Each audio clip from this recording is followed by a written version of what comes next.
হয় মুসলিম হও নয়তো মরো, হয় কোরআন না হলে মরণ। ভাবুন তো, যদি আপনার সামনে দাঁড়িয়ে কেউ এই শব্দগুলো উচ্চারণ করে, হাতে তরোয়াল নিয়ে বলে বেছে নাও ধর্ম না হয় মৃত্যু, তখন আপনি কি করবেন?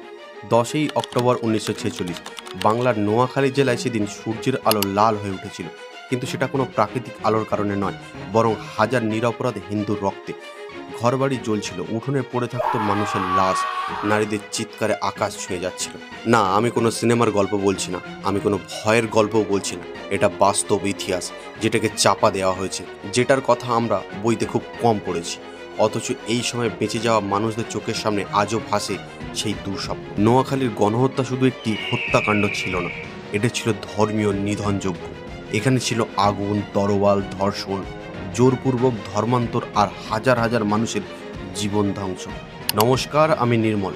আজকের এই ডকুমেন্টারিতে আমরা জানব কিভাবে 1946 সালে রাজনৈতিক আগুন বাংলার মাটিতে রক্তপাত ডেকে আনে, কেন এত নিরপরাধ মানুষ প্রাণ হারালো, আর ইতিহাস কিভাবে বারবার নীরব থেকেছে। এই সবটাই জানাবো এবার আপনাদেরকে। সাল 1946, ডাইরেক্ট অ্যাকশন ডে, কলকাতার দাঙ্গা। তখন ভারত স্বাধীনতার দ্বার প্রান্তে, কিন্তু হিন্দু মুসলিম বিভাজনও গভীর হয়ে উঠেছে। পাকিস্তান দাবির পক্ষে মুসলিম লীগ ডাইরেক্ট অ্যাকশন ডে ডাকে। 16ই আগস্ট কলকাতা রক্তে ভেসে যায়, হাজার মানুষ মারা যায়, নারীরা লাঞ্ছিত হয়। মুসলিমদের বিরুদ্ধে রুখে দাঁড়ায় হিন্দুরা, নেতৃত্ব দেন গোপাল পাঁঠা। একজন হিন্দুর বিনিময়ে 10 জন মুসলিমকে কচু কাটা করেন গোপাল পাঁঠা, আর মুসলিম লীগের কলকাতার দখলের স্বপ্ন ধ্বংস হয়ে যায়। কিন্তু স্বপ্ন ভঙ্গের এই যন্ত্রণা মুসলিম লীগ কিছুতেই ভুলতে পারল না। হিন্দুদের উচিত শিক্ষা দিতে শুরু হলো নতুন অভিযান। মুসলিম লীগ এবার প্রথমবারের থেকে সচেতন ছিল। প্রতিরোধ তো দূরের কথা, হিন্দুরা যেন পালানোর সুযোগ না পায়, এর জন্য বেছে নেওয়া হলো নোয়াখালীকে। পূর্ব বাংলার এই জেলাটি হিন্দু ছিল সংখ্যালঘু। এই দাঙ্গার পর থেকে বাংলার গ্রামীণ অঞ্চলগুলোতে ভয়াবহ উত্তেজনা তৈরি হয়, বিশেষ করে পূর্ববঙ্গের নোয়াখালী, যেখানে হিন্দুরা ছিল সংখ্যালঘু। রাজনৈতিক স্লোগান আর ধর্মীয় উন্মাদনা মিশে সাধারণ মানুষকে উস্কে দিল। গোপনে অস্ত্রশস্ত্র মজুত করা হচ্ছিল। মুসলিম লীগের নেতারা গ্রামের মানুষকে সংগঠিত করছিল। তাদের প্রচার ছিল, ইসলামের শত্রুদের ধ্বংস করো, না হলে পাকিস্তান হবে না। নোয়াখালী ছিল মূলত কৃষি প্রধান এলাকা। হিন্দু পরিবারগুলো ছিল বেশিরভাগ শিক্ষিত, জমির মালিক। মুসলিম পরিবারগুলো ছিল সংখ্যায় বেশি, কিন্তু অর্থনৈতিকভাবে পিছিয়ে। সেপ্টেম্বর থেকে চারপাশে খবর ছড়াতে লাগলো, হিন্দুরা পাকিস্তান হতে দেবে না। 10ই অক্টোবর 1946 শুরু হয় গণহত্যা। আপনি যদি দুর্বল মনের মানুষ হয়ে থাকেন, তাহলে আমার মনে হয় না যে আপনি এই ভিডিওটা শেষ পর্যন্ত দেখতে পারবেন। এই ভিডিওর মধ্যে লুকিয়ে আছে রক্তাক্ত ইতিহাস, যা শুনলে আপনার পায়ের নিচের মাটি সরে যাবে। নোয়াখালীতে ঠিক কি হয়েছিল, মুসলিমরা কিভাবে হিন্দুদের উপর নির্মম অত্যাচার চালিয়েছিল, কতটা খারাপ পরিস্থিতির মুখোমুখি হয়েছিল হিন্দুরা, এখন সেটাই জানাবো আপনাদেরকে। ভিডিওটা শেষ পর্যন্ত দেখুন, এই ইতিহাস সবার জানা দরকার। আগুন লাগিয়ে পুড়িয়ে দেওয়া হয় হিন্দুদের বাড়িঘর, চলে লুটপাট। মা, বাবা, বউ, সন্তানের সামনে হিন্দু পুরুষদের কেটে কেটে খুন করা হয়। হিন্দু মেয়েদের তুলে নিয়ে গিয়ে গণধর্ষণ করে সম্পত্তি লুটে নেওয়া হয়। ভেঙে ফেলা হয় হিন্দু মন্দির আর ভগবানের মূর্তি, পুড়িয়ে ফেলা হয় গীতা, রামায়ণ, বেদ, পুরাণ। নোয়াখালীকে ইসলামের ভূমিতে পরিণত করার জন্য সেখানে সব হিন্দুদের ইসলাম ধর্ম গ্রহণ করতে বাধ্য করা হয়। এমনকি তাদের দিয়ে গো হত্যা করানো হয় এবং সেই গো মাংস তাদের খাওয়ানো হয়। হিন্দু পুরুষদের ধর্মান্তরিত করে মাথায় টুপি আর মুখে দাড়ি রাখা বাধ্যতামূলক করা হয়। মুসলিমরা ধর্মান্তরিত হিন্দুদের বাড়িতে টহল দেওয়া শুরু করে। গ্রামের মৌলবীরা বাড়ি বাড়ি গিয়ে ইসলামিক শিক্ষা নিতে বাধ্য করে। হিন্দু পুরুষকে জোর করে মসজিদে নিয়ে গিয়ে নামাজ পড়ানো হয়। হিন্দুদের বাধ্য করা হয় গরুর মাংস খেতে। ধর্মান্তরিত হিন্দুদের আরবি নামে নতুন নামকরণ করা হয়। চৌধুরী, ঠাকুর, মৌলভী প্রভৃতি খেতাব বংশমর্যাদা ও উচ্চবর্ণের পরিচয় হিসেবে নামের শেষে যুক্ত করা হয়। অনুমতি দিত মুসলিমরা। নামকরণের পরেই হিন্দুদের বাধ্য করা হতো গোস্ত খেতে আর কলমা পড়তে, কিন্তু এতে করে খাঁটি মুসলমান হওয়া সম্পূর্ণ হতো না যতক্ষণ না ধর্মান্তরিত হিন্দুদের বাড়ির মেয়েকে মুসলমানরা বিয়ে করত। হিন্দুরা যে মুসলমান হয়ে গেছে এটার প্রমাণ করাই ছিল এই বিয়ের উদ্দেশ্য। ধর্মান্তরিত হিন্দুদের মুসলিমদের কথা মতো চলতে হতো। নোয়াখালী গণহত্যা হিন্দু পুরুষদের যা অত্যাচার করা হয় তার থেকে কয়েক গুণ বেশি অত্যাচার করা হয় হিন্দু মহিলাদের। কিভাবে হিন্দু মহিলাদের নির্যাতন করা হয় সেটা শুনলে আপনি চমকে উঠবেন। হিন্দু মহিলারা ছিল মুসলিমদের ফার্স্ট টার্গেট। সরকারি রিপোর্ট অনুযায়ী নোয়াখালীতে এই সময় 200 থেকে 300 মেয়েকে অপহরণ করা হয়। আসল সংখ্যাটা আরও কয়েক গুণ বেশি।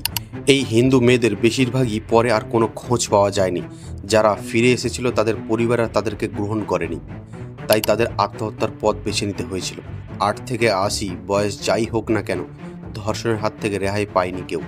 যেহেতু হিন্দুরা নারীদের শ্রদ্ধা করে, তাই মুসলমানদের ধারণা ছিল হিন্দু নারীকে অপমান করতে পারলেই হিন্দু ধর্মকে আঘাত করা যাবে। হিন্দু মহিলাদের প্রথমে মাটিতে চিৎ করে শোয়ানো হতো, তারপর পায়ের বুড়ো আঙুল দিয়ে শীতের সিঁতুর মুছে দিত মুসলিমরা। ভেঙে দেওয়া হতো শাঁখা পলা। 10ই অক্টোবর যে নৃশংসতা শুরু হয়েছিল সেটা চলেছিল টানা 1 মাস।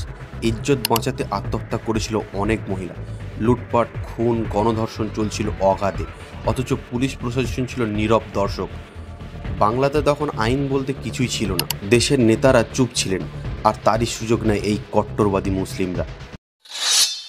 নোয়াখালী হিন্দুদের সামনে তখন 3টে রাস্তা খোলা ছিল: ইসলামে কনভার্ট হওয়া, নোয়াখালী ছেড়ে পালানো, আর মৃত্যু। যেসব হিন্দুরা ঘরবাড়ি ছাড়তে চায়নি তারা প্রাণের ভয়ে ধর্ম পরিবর্তন করতে বাধ্য হন। আবার যারা ধর্ম পরিবর্তন করতে চাননি তারা অনেকেই প্রাণ বাঁচাতে রাতারাতি ঘর বাড়ি জমি জায়গা ছেড়ে পালিয়ে আসে এপার বাংলায়। তবে সেটাও সহজ ছিল না, কারণ যোগাযোগের সব রাস্তা বন্ধ করে রেখেছিল মুসলিমরা। রেলপথ থেকে নদীপথ তখন পাহারা দিত জিহাদিরা। ধরা পড়লেই অপধারিত মৃত্যু। আর যারা বাড়ি, ঘর আর ধর্ম দুটোকে আঁকড়ে ধরে বেঁচে থাকতে চেয়েছিল তাদের মরতে হয়েছিল। এই সংখ্যাটা ছিল প্রায় 5000-এরও বেশি। গ্রাম্য মুসলিমদের ভুল বুঝিয়ে, ধর্মের দোহাই দিয়ে, নানা মিথ্যে গুজব রটিয়ে হিন্দুদের বিরুদ্ধে হাতিয়ার তুলে নিতে বাধ্য করে। হোসাইনি 15,000 মুসলিমের সামনে দাঁড়িয়ে বলেন, তোমরা চাষ করে যে খাবার উৎপন্ন করো সেসব খাবার খেয়েই হিন্দু মেয়েরা এত সুন্দর। আমাদের মেয়েরা অসুস্থ হলে হিন্দু ডাক্তাররা আমাদের মেয়েদের গায়ে হাত দেয়, ওদের হাত কেটে ফেলে দাও। গ্রামে গ্রামে ঘুরে প্রচার করা হয়, ইসলামে ধর্মান্তরিত না করতে পারলে পৃথিবী ধ্বংস হয়ে যাবে। 10ই অক্টোবর 1946 নোয়াখালীর দাঙ্গার সূত্রপাত হয়। 10 থেকে 23শে অক্টোবর নোয়াখালীর এমন একটিও হিন্দু পরিবার বাকি ছিল না যাদের উপর হামলা হয়নি। প্রত্যেকের পরিবারের কোনো না কোনো মহিলাকে ধর্ষণ হতে হয় ওই দিন। আগুনে পুড়িয়ে দেওয়া হয় ঘরবাড়ি। জোর করে ধর্ম পরিবর্তন করিয়ে ধর্মান্তরিত হিন্দু মেয়েদের নিকা করে মুরব্বীরা। স্বামীর খুনিকে নিকা করতে বাধ্য হয় হিন্দু বিধবা মহিলাদের। বহু হিন্দু মেয়েকে এই সময় তুলে নিয়ে যাওয়া হয়, যাদের পরে আর কোনো খোঁজ পাওয়া যায়নি। তবে সব মুসলিমরাই যে স্বেচ্ছায় হিন্দুদের বিরুদ্ধে অস্ত্র তুলেছিল এমনটা কিন্তু নয়। নিজের কমিটির চাপে জোর করে কিংবা প্রাণের ভয়ে ব্রিটিশ সরকারের কাছে পৌঁছেছিল এই খবর, কিন্তু ব্রিটিশ সরকার দাঙ্গা থামাতে কোনো কিছুই করেনি, বরং নীরব থেকে দাঙ্গা ছড়াতে উস্কানি দিয়েছিল। আর কংগ্রেস, মহাত্মা গান্ধী তারা তখন ব্রিটিশ সঙ্গে আলোচনায় ব্যস্ত।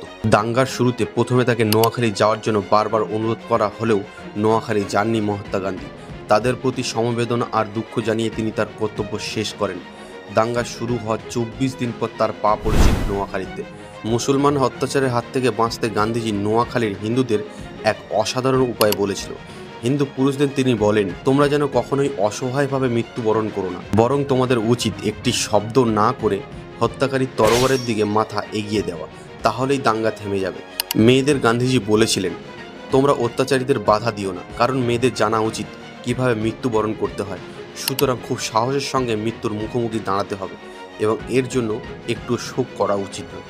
কেবলমাত্র তাহলে এই অত্যাচার আর ধর্ষণ বন্ধ হবে।